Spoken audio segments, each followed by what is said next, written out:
shit, I'm gonna cop. Work is going to change how movies sound and feel because the characters talk like they're not being filmed. Their films are stressful and I've been paying a lot of attention to the Safdie brothers.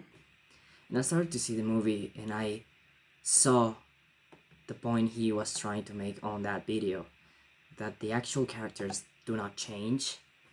Like, they evolve towards something, as always, but they do not change. They basically still the same, and it's very freaking real how they manage to pull that stuff. And I was first interested into seeing how they construct a frame in order for me to understand it and maybe make it myself.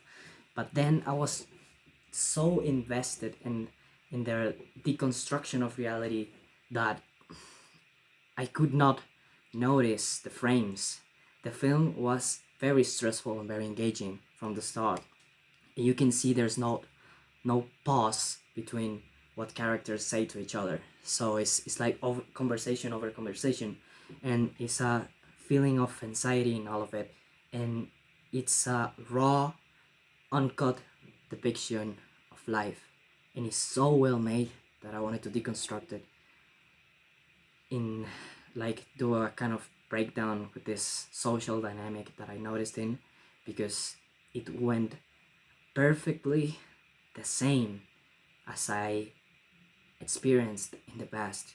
So I was like, man, even the film wants you to actually buy this stuff, like the interactions of the girl with the main protagonist. But like, because I had, like, I went through a lot of shit. I've lived like 2 lifetimes having 20 years old. So this was, I started pausing the film and like deconstructing it for my own, and I was like, why am I deconstructing it for my own? I already know this stuff. Why don't I put it somewhere? And that's what I'm gonna do. Well, it's loading. Yeah, I don't have a good camera and I don't have a nice computer either. Finally. Okay, from the start, we know that the main protagonist has been through a lot of shit. If you haven't seen this movie, I recommend you to see it because it perfectly shows in this situation how, not specifically how to spot on a toxic person, whether if you're a guy or girl, but this applies to anyone really. And the situation specifically, when you are in that situation, is very hard to spot. Like, if I started to deconstruct it here, you'd be like, oh yeah, you noticed that this shit is going down this way. But if you actually see the movie before me putting you this lens on it, you feel a pulse towards the relationship of those two characters, and you actually feel that you want it to get better because of the whole shit he has been through in their lives, mostly in the main protagonist's life, but you feel an empathetic pulse towards the girl as well. So forget about the lens I'm putting you to see through here. Just focus in what's happening, and I will let you know specifically why, like in the perspective of you being in this situation, why you cannot spot on that stuff. Quickly in that kind of situation when I was like, I don't want to see you again. I don't ever want to have never something with you. In this specific situation, even though like you are done and you have your reasons to be done with it, you actually feel that you don't want it to be done. You have this feeling right here if someone is like choking you, and also this adrenaline feeling that is in the base of your spine and extending all over your side area, and you know that this person should leave, but you actually want them to come over because you know it would be nice for them to do so. Also, when everybody's spitting on your face, you want to know that someone actually cares for you. At least I saw it wasn't fucking recording. So yeah, moving on from that, when you're bad, like not that kind of bad, when you're like in a bad situation in the bottom, you want to see so bad and desperately that that someone that is fucking you up still cares for you in a way. You neglect every thought of doubt in your mind because you want to be totally certain of it. Okay, so he noticed. No, I think he doesn't. Yeah, he noticed. He noticed that the girl was coming back to see him, and he turned around because obviously he don't want her to see that is a piece of shit.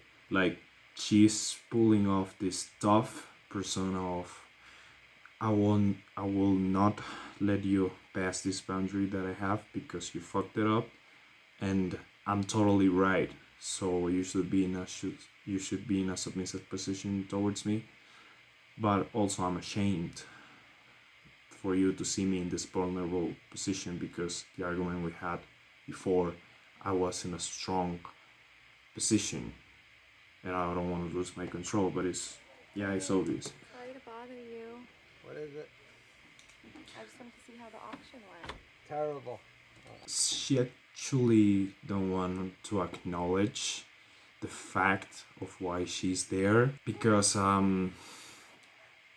it always happened like if you do that you will put yourself in a submissive position even though if you don't have a ground. Like it's the idea here is make the other person vulnerable in order for you to get closer, for like take the boundary out and the limit and cross it so you could escalate towards your goal. I don't want to talk about it. Okay, well, Damien and Joseph brought this amazing sweatsuit that I think would look so nice on you. So here is starting to put an incentive because even though she didn't acknowledge why she's there, we're not done. We know why she's there, so she's putting a little incentive on the table to kinda divert your attention towards the fact that she's there Do you want to see it? Just leave me alone, please. to accomplish Come on, something. Howard. Don't look at me. Oh my god, Howard. Don't look at me. What the fuck happened to you? Don't look at me, please. Here, she won. You can actually see it because like in this position, yeah, the poor guy had to endure a lot of stuff, but you would be like, oh, he's vulnerable. So let me take care of you. That's the position you take from this side. I don't know what I'm thinking. I don't know. Everybody's not ever going She started right. calling him Howie the way she called her before. So sad. I'm so fucked up. She called him. So fucked up. I get confused with two. I'm really Those upset two. too. So I was saying this stuff before seeing the movie, and I actually haven't seen the complete scene yet. And I know that she will use some affirmative words because he is in this fragile position where nothing is going the way he wanted. She will say the contrary because your brain has this thing that no matter the context of the situation or the person or what happened between you, your subconscious mind only reads the words that you receive and the impulse that give you. So even though you don't know the person, the words that you receive, you are associating them with stuff that you possibly didn't have before in your life, and you are creating a bond more than with the person, with the words themselves. So That's the first strategy to overcome a barrier.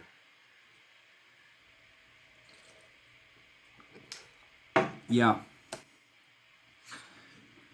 This this is important because it happened to me exactly this way before. Was exactly this fucking way. I was open up to this girl because like life was fucking me over, right? So nobody was on my side, and this girl was there, and I was alone, and she knew I was alone. So she was so over the necessity of control that she could not like at least have sympathy towards me, which was the thing I said before that didn't happen. But she reframed it in the actual situation to put it like, you're not the only one who's suffering. Even if you took more shit than me, I'm suffering too as well, okay? My suffering is greater than yours. Even if I don't know what happened to your life, I think what happened to mine was greater. I'm sorry if this has anything to do with me, but I swear I really didn't do anything. Yeah, that's the other thing. Like that's the move, I would call it like tactic of I'm sorry to bother you. Like the person here is trying to get in your head with the frame of I did never wanted to cause you any bother, and in the end the only thing I only really wanted for you was this thing. Like could be like care or love or attention, and it's like the frame of I'm the victim here. Like you can be sad, but you know I'm the victim, and not just only the victim. Like I'm so fucking sad that you took it that way, because my real intention was this. So I didn't even want to bother you. I don't know why I did it. I don't know why I behaved in such a way. Everything is so dark and confused. Oh, this is bringing a lot of memories. So sorry if I get like, because it happened to me twice. Yeah, this is the part when you're like, oh, she's opening up. Opening up. So I should open. So not like I should open up too, but like I can open up too and not be a pussy. To be a ballless sack, I would say. I don't know. Like I'm trying to come up with words in English, but I like kind of forget, so I use another one that came to my mind quickly. Nice to me, though. It was not nice what you did to me. I And tried, he opened but up. it's really I hard. don't know what to do. I don't know what to do. No matter what I did, I'm struggling with this as well, and I do my best to be the best version of myself in front of you, even though she have no respect for him. Like, come on, nobody does in this freaking movie. I don't have any place to go. And he is letting his feelings out. But you do.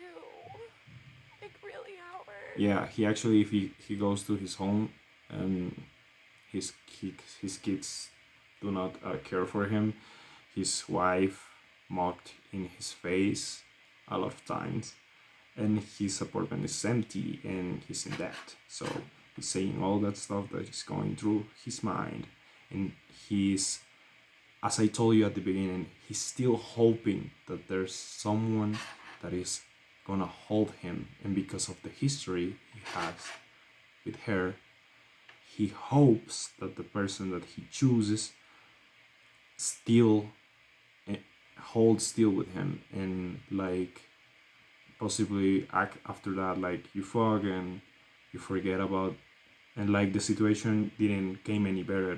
It's still the fucking same situation. You're in the fucking hole, and fucking is not gonna let you out of it. So, but you after it, you still think and hope that you would get through with that person. You're my home. You could come to me. Figure out. Yeah, this is very interesting because if you notice, she's not even crying. She's like this crocodile teardrop eye, like, come to me, Howard, please. And because he's so into his head, he cannot clear the facts apart. Like, okay, this is happening, it means this. He's so into what happened to him that he cannot distinguish the situation apart. So here she now is creating an association of her in his mind, because like the guy is not even watching her. So she's creating an association of, I'm in the same place as you are, with the tone of her voice and the words that she's using, and also with the need, like the lacking that he has currently.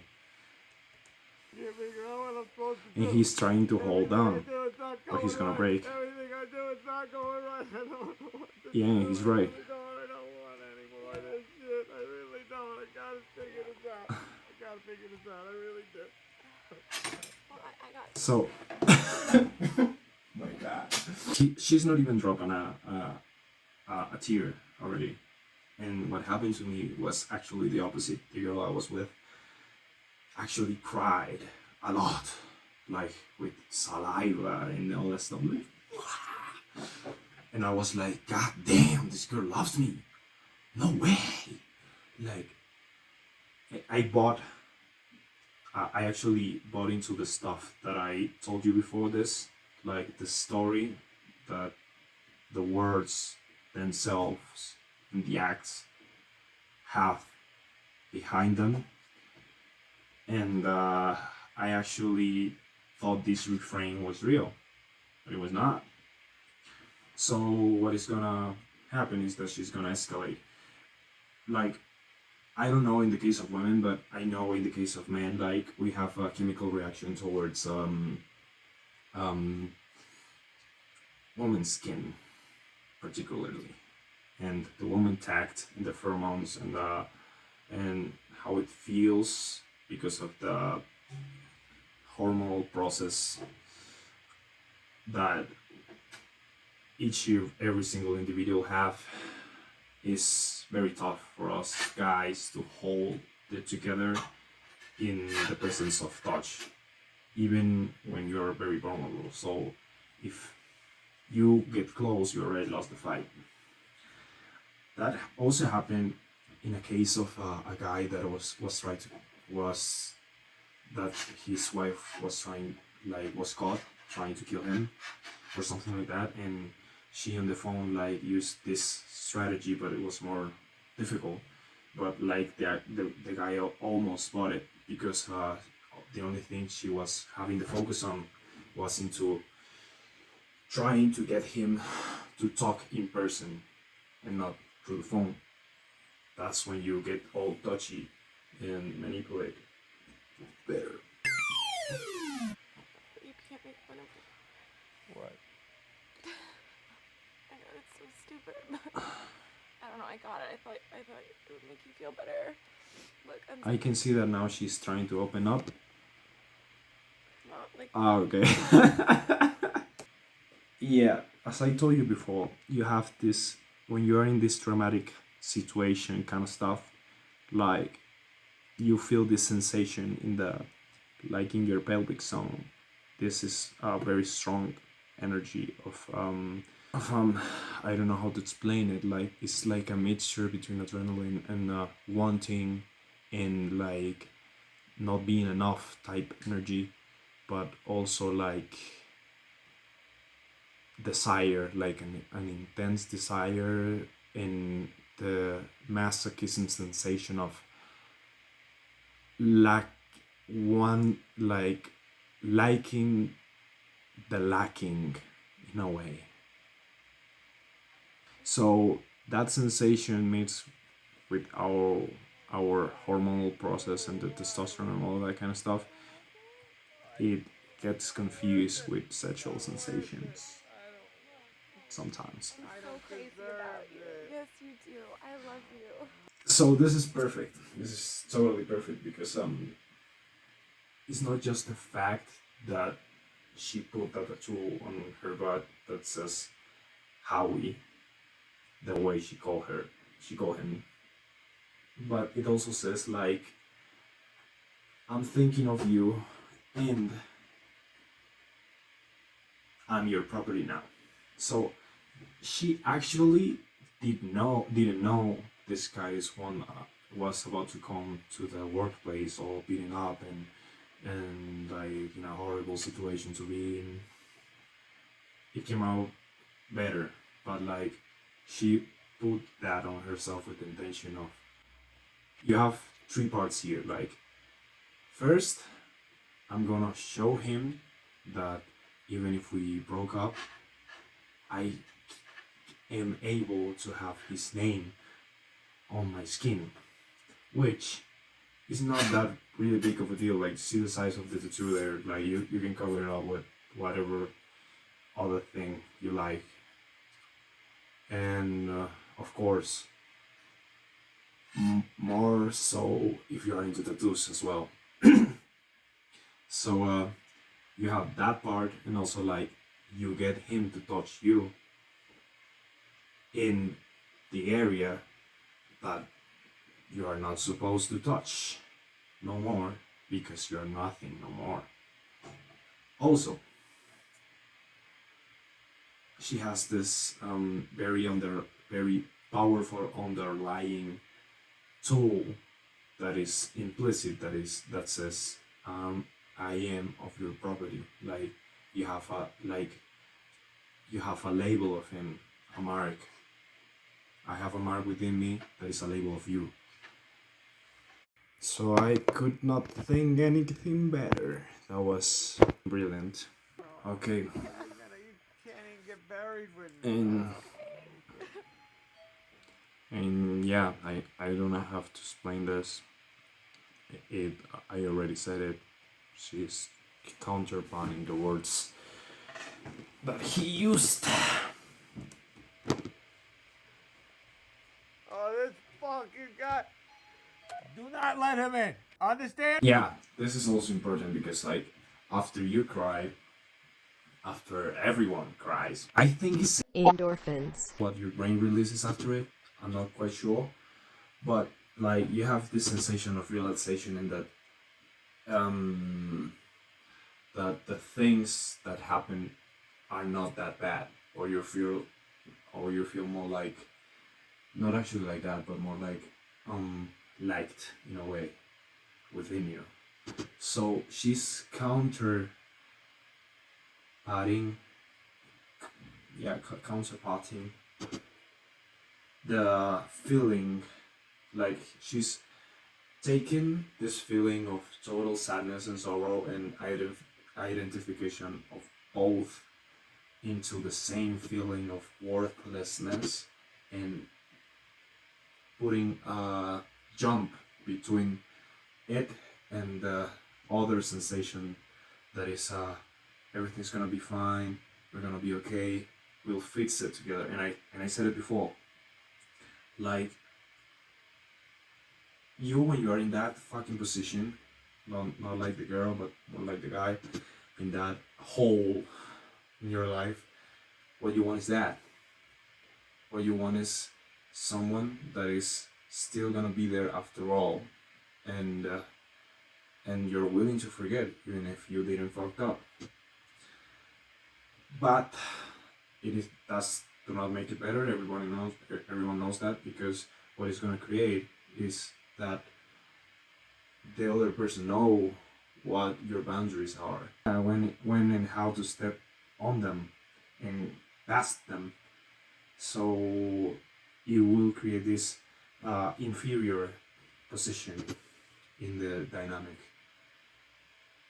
and it can go to disrespect, and after the girl leaving you because you have no balls.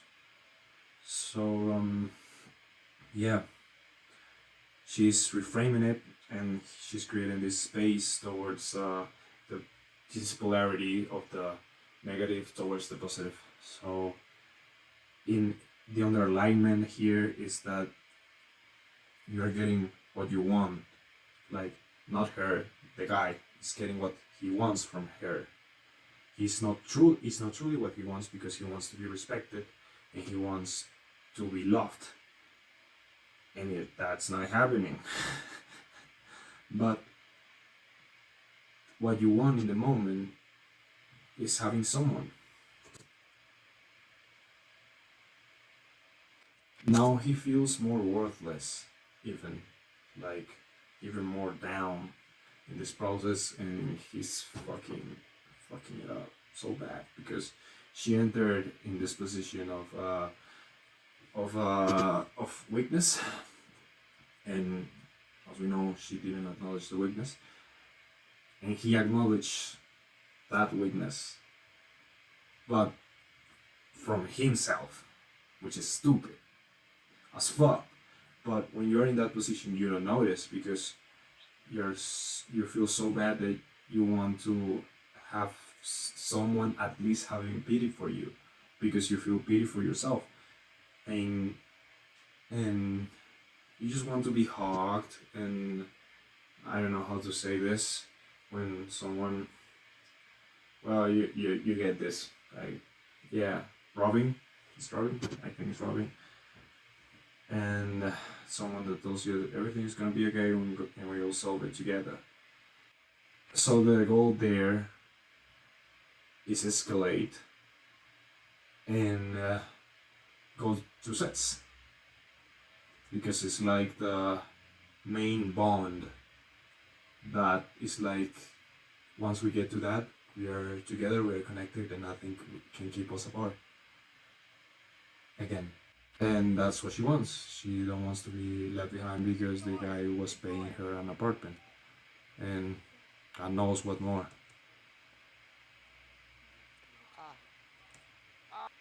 Yeah, this is the frame of don't worry, I'm here, I'll take care of you. So what she does, she actually does not reach towards him, like immediately going through him to him, of touching his face and the rest, but she escalates by a little, like sitting on his lap, and which is not like on your lap, but more in your leg, and then she's like putting this facade of I'm gonna take care of you, and that's the first ladder. That's the first step of the ladder towards physical escalation, and then getting into your head, because the next will be like going, like the hand going around your neck and touching your hair, and yeah, and it already happened, and seeing him eye to eye and setting the intention in him that no matter what happened, I will take care of you. So yeah, that mixed up with, yeah, it's gonna happen. I know it's gonna happen. Like, he's already buying into that.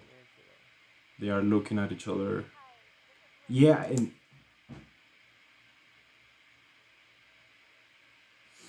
she had her hand here. It's also like, you get more vulnerable into it. And she goes again for it. With one hand, I'm gonna hold you and become a part of you, and with the other, I'm gonna take care of you, while I set the intention that I'm here only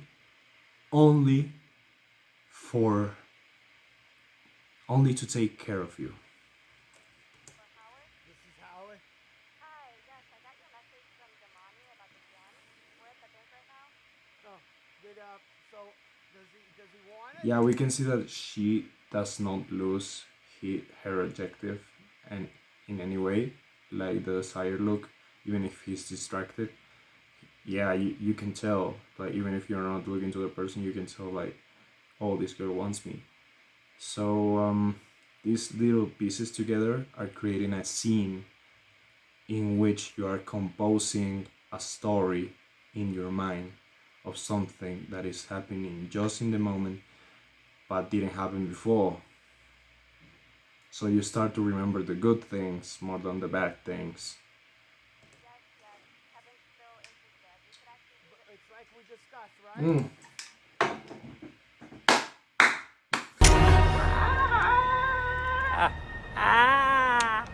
I fucking said it. I didn't knew this was gonna happen. Fucking said it. Yeah, this is, yeah, he lost the fight. Like, the physical escalation is complete, and like way beyond past the intention of I'm just here just for taking care of you. It's like the, oh, like I desire you, and then like, oh, like getting all touchy feely, and that creates like a confusion within you, like, what actually do you want from me? But you're feeling good on the inside because you are getting more than pity itself. You're getting what you crave in someone, even though if it is not the person that you crave those things of. It's still 175, right?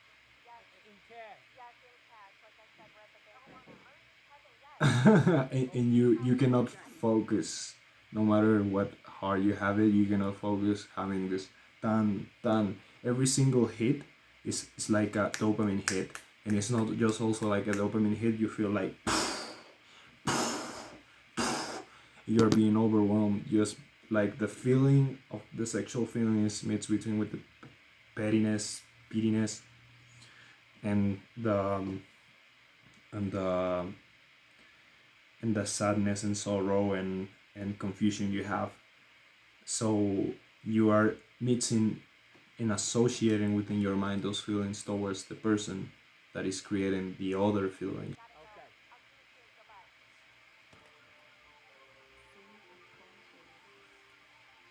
Oh no, listen, no bullshit. And she did it. Like, she went from that because she cannot actually just kiss him in the lips right away. That's why she did all these steps, because you are going to let your guard down step by step. So because you already accepted her kissing you all over your face, yeah, why not in the lips? Like, your power of will was already broke down.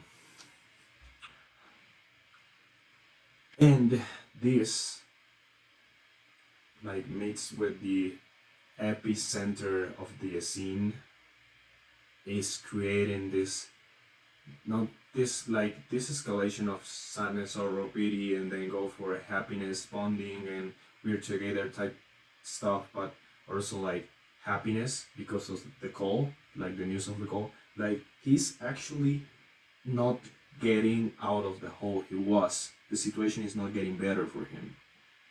He actually lose money.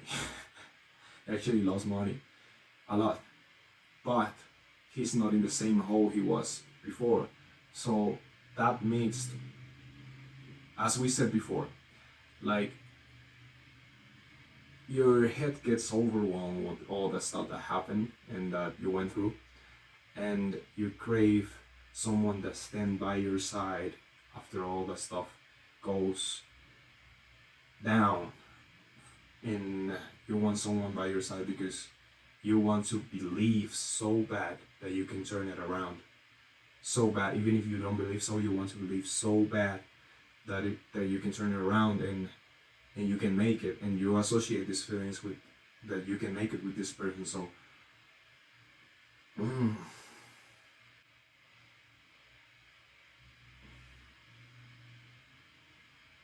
the feeling So the feeling escalated towards, even if you didn't get better, the feeling escalated towards something that you are not that bad after all, which is the calling, which is the after sets and the how we got together. We will get through this together, and the situation is bad and it's not become any better, but I will get through this and move on because I have you by my side. And now the person is part of you and also mixed with the calling, like it creates this powerful bond in a way, because you already escalated through those feelings with the person you said you were not gonna feel attached to ever again, or let him or her into your life ever again. But this roller coaster of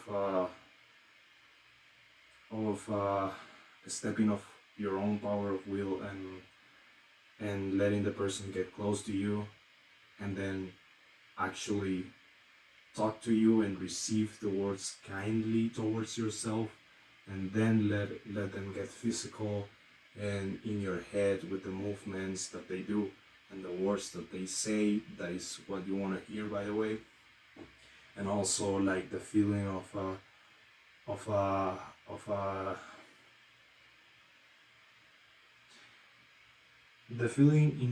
the feeling kind of a feeling of accomplishment, because like you wanted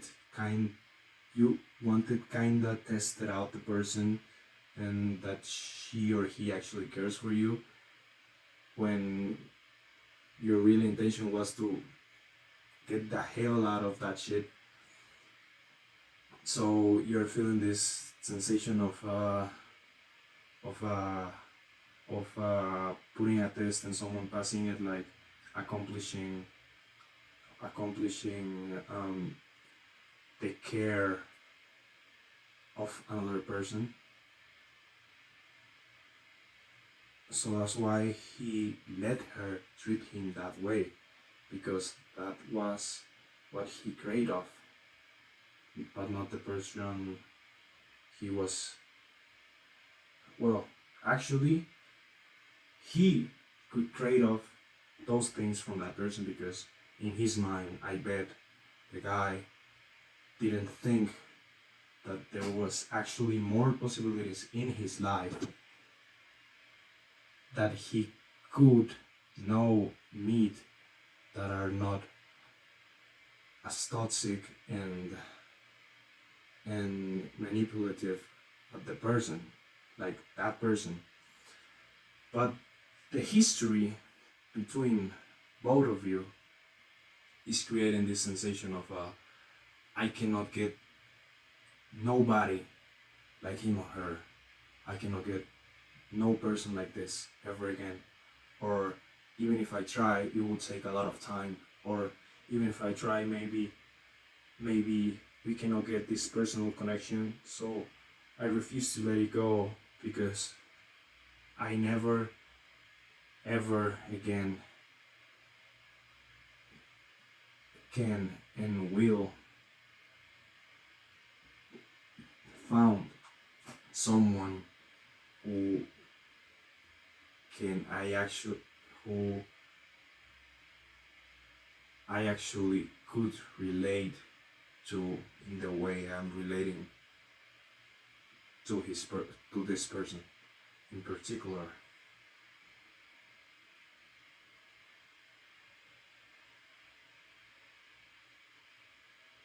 It's just mind shit.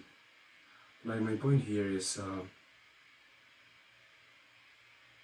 now you know how to spot on people and why they do the stuff they do, and how you are being entangled into these things.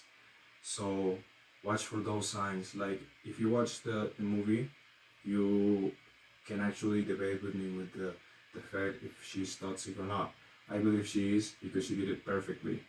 First with the crying part that wasn't actually crying, and I'm fucking mind blown of the representation and depiction of reality this guy's put in this scene, because it happened exactly like that to me.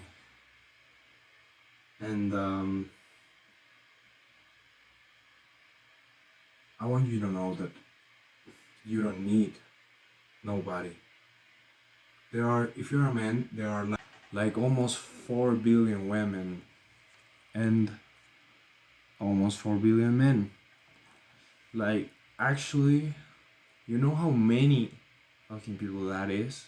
Like, even if you talk to someone each second of your life, you cannot you cannot meet them all. So why do you have those cravings of needing that particular person? It's insane. Like, even if you cut it to the 10%, that, like, the cipher, the digits, if you cut it to the 10%, it won't, to the 10% of the actually quality people that has his job, his future already, and intelligent, good looking, attractive, and charming. You, like, your probability of life doesn't match the quantity of people. Even, I don't know, like, man, I don't know why we feel needy all the time, why we are trying to compensate for someone we are not. I don't know what we, like, we tend to think that this particular person is my world, and if he or she goes, it's the end of the world. Dude, and the world is even beyond our current planet, and it has so much to see and experience, and we are still entangled into our bullshit story that we tell ourselves. Wrapping it up, don't ever do that. You know the signs, you know how to spot them. Don't ever get entangled in your own story, because it's not the story the person is putting, it's the person you are swallowing. The story. What?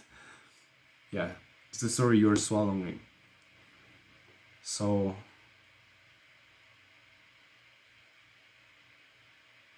I will leave you with a Sadhguru quote.